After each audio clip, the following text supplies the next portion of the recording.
sanitize.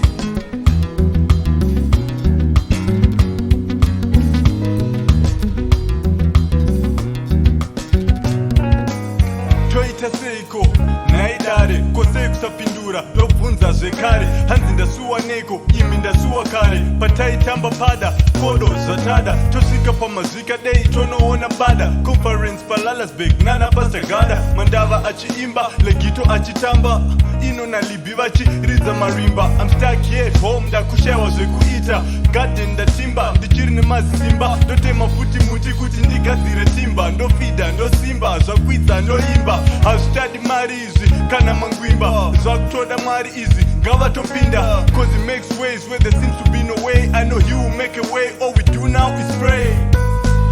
Isheta namata misozi pukudai vana venyu isuta pugama chengetai tarirai muri yenyu isuta kumbira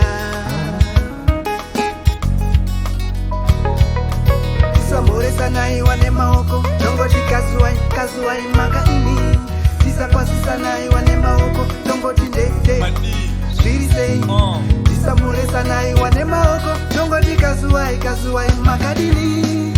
Maintain your social distance, stay home safely, put on face mask, sanitize. Social distance, stay home safely, put on face mask, sanitize.